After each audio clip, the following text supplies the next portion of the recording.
Okay, I've got a question about the application process, because for me that's kind of a nervous thing, like just where I feel stressed about how many places will I apply to, how many will accept me, will any accept me?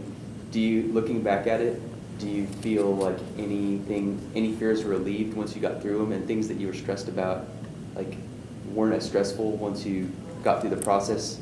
Silly things that we're probably all worried about that, you know, don't worry about it, anything like that? Jill, that's fresh on your mind, right? You? Oh, I was thinking, I don't know if I can say what my real answer to that is. Pause the video. Off the record. Go ahead to the camera. Edit that part out. I mean, I applied to all 7. I was teaching. I'd been a teacher for 10 years, and I was ready to stop taking the tax test, and so I was pretty desperate to get in. Looking back on it, I mean, realistically, was I ever gonna, my GPA, my average GPA ever gonna get me into some of the schools? No. So could I have maybe saved some money and not applied to every school? Probably so, but I don't know. See, that's a completely politically incorrect answer, but no. I mean, other than that, you're gonna worry, and apparently I had a big date mistake on my CASPA that I never caught, and they caught it at Pan Am, and they were like, "So you've been a student research assistant for 15 years?" And I was like, "What?" I mean, and so even with an error on your CASPA, you could still get in. Okay. So. I know that San Antonio is kind of going under reaccreditation. Is that correct? And I wish we Do you guys know had anything about Yeah. Priscilla. The program is changed. I know that they're They're cutting down the program from length 3 from years. 33 to 24. Yeah. So that's why they have to.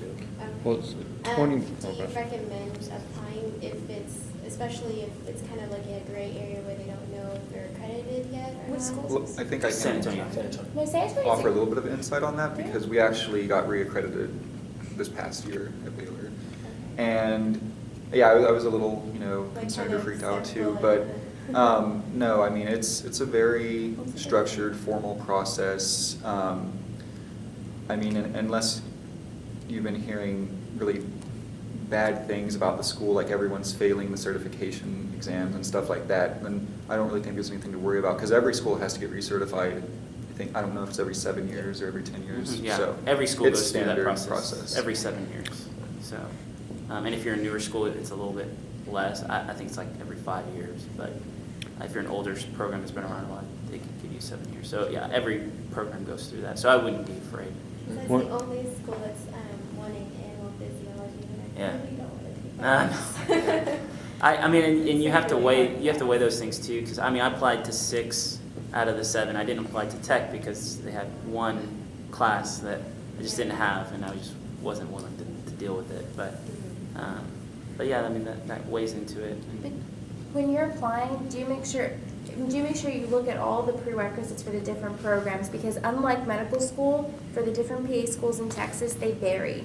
Mhm. One program may require biochemistry, one of them doesn't. Like the prerequisites vary a lot from program to program. And then another unique thing about Pan Am is that at Pan Am you apply through CASPA, and in addition to applying through CASPA, you have to apply to their graduate school at Pan Am. So you have to go through the grad school application, and once you get accepted to the grad school, then your CASPA application gets forwarded to the PA program. So you have to, and I mean that's known as their supplemental when you look online, but that's unique to Pan Am that the other schools don't have. You don't have to go through when you apply to them. So and then I think Pan Am also has, you have to have so many shadowing hours, and you actually have to fill out forms and turn them in. The other schools don't have that, so just look at the different prerequisites and requirements because they vary by school. Yeah, Pan Am is very specific on the kind of student that they go after, and so they have a lot of prerequisites and things that you just need to be aware of. And a lot of the schools are like that too. Some have less prerequisites and less hoops to jump through than others, but that's all on purpose.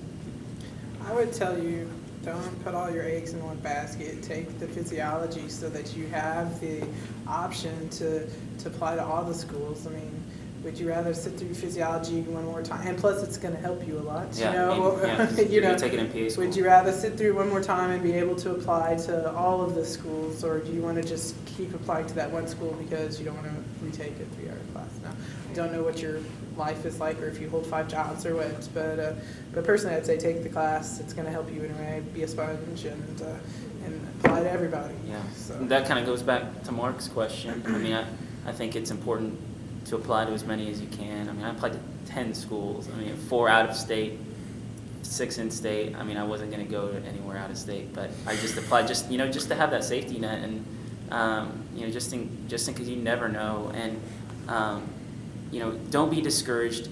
That's the number one thing. Like, don't be discouraged if you get told no. Like, tons of great applicants get told no because there's just so many spots. It's so competitive. It's more competitive than medical school.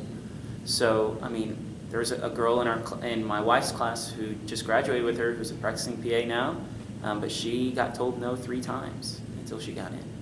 And, she was persistent. She knocked on that door every year. She bettered her resume a little bit more. And I'm not saying that that's going to happen to you or that you should expect that to happen, but if it does, don't feel like, you know what, this wasn't for me. Be persistent. If this is something that you really want to go after, like, you can get it. Like, the top of my class, and my class was very large, it was 65. Now UTMB's is 88, it's huge. But the guy who's the top of my class, by far, he was a second applicant. He also didn't get in the first time.